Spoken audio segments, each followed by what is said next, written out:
Battery replacement. Replace the battery if the replace battery in remote key message displays in the DIC, the battery is not rechargeable.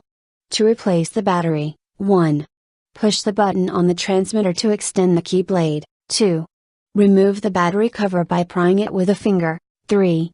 Remove the battery by pushing on the battery and sliding it toward the key blade. 4.